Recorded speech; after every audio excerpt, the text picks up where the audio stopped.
السلام علیکم عزیز بچوں، امید ہے آپ سب خیر و عافیت سے ہوں گے۔ تو بچوں، آپ جانتے ہیں ہم جابر بن حیات چیپٹر پڑھ رہے تھے اور اس کے ہم نے 3 پارٹس پڑھے ہیں۔ آج ہمیں چوتھا پارٹ پڑھنا ہے۔ آپ اپنی اردو بکس کا پیج نمبر 50 کھولیں۔ شاباش، آئی ہوپ کہ آپ سبوں کے سامنے اردو بک ہوں گی۔ تو یہ دیکھیں آپ کے اسکرین پہ ہے پیج نمبر 50، سیکنڈ پیرا، یہ جابر، یہاں سے ہمیں پڑھنا ہے۔ جابر نے مدنی تیزاب ایجاد کیا۔ تیزاب ایک نہایت ہی کارآمد کیمیا ہے۔ شورے کا تیزاب نائٹرک ایسڈ ایجاد کرنے کا سہرا بھی اسی کے سر ہے۔ تو جابر نے مدنی تیزاب بھی ایجاد کیا۔ مدنی تیزاب کا کیا مطلب ہوتا ہے؟ وہ تیزاب جو دھاتوں سے بنایا جاتا ہے۔ انہوں نے وہ تیزاب بھی ایجاد کیا جو دھاتوں سے بنایا جاتا ہے۔ تیزاب ایک بہت ہی نہایت کارآمد چیز ہے، ہاں بہت خطرناک بھی ہے۔ آپ نے دیکھا ہوگا کہ اس سے ہاتھ جلتے پہ، وہ بہت ڈینجرس بھی ہے، لیکن تیزاب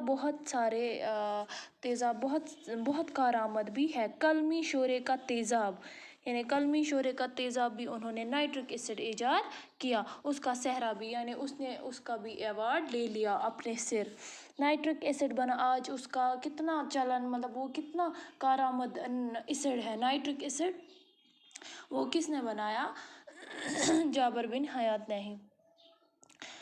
نائٹرک ایسڈ بناتے وقت اس کے کافی برتن ضائع ہو گئے۔ یہ تو اوبویسلی جب کوئی چیز بنانی ہوتی ہے، جیسے ٹیلر کپڑے بناتا ہے تو اس کو بہت دھاگا ضائع ہوتا ہے، ٹھیک ہے، ضائع بھی ہوتا ہے اور اپلائی بھی کرتا ہے، وہ لگاتا بھی ہے کپڑوں میں، لیکن نیچے بھی گرتا ہے۔ ایسے پینٹر پینٹ کرتا ہے، اس کو پینٹ بھی گرتا ہے، ٹھیک ہے۔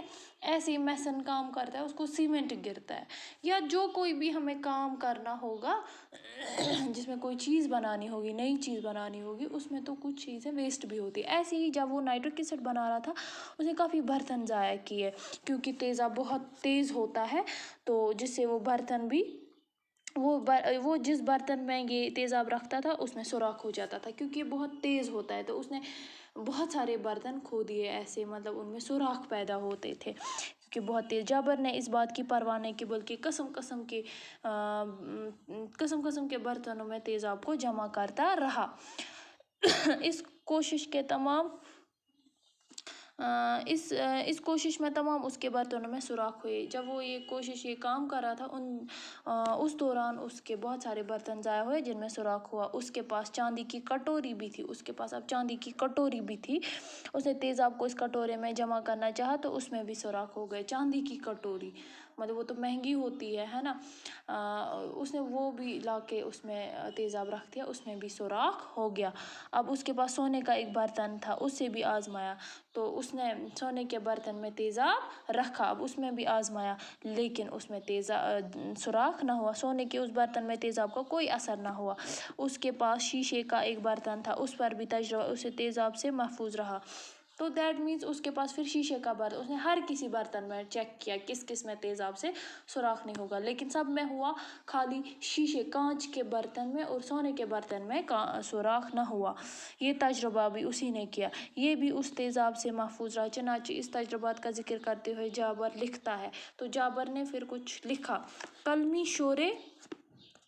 قلمی شورے کا تیزاب اتنا تیز تھا کہ کوئی برتن بچ نہ سکا، صرف 2 چیزیں ایسی ملی جن کا تیزاب کا اثر نہ ہوا، ایک سونے کا برتن اور دوسرا شیشے کا برتن۔ تو اس نے یہ اسی لیے ان میں انورٹڈ کاماز میں ہے، یہ کاماز میں ہے نا بند، مطلب اور کوئی لائن آپ نے کاماز میں نہیں دیکھی ہوں گے۔ دیکھیں سٹارٹ ہوتے ہوئے یہ لائن کاماز میں ہے، یہ دیکھیں اپنی اسکرین پہ، یہ دیکھیں، تو ایسے ہی ختم ہوتے ہوئے بھی انورٹڈ کاماز الٹے ہے، ٹھیک ہے۔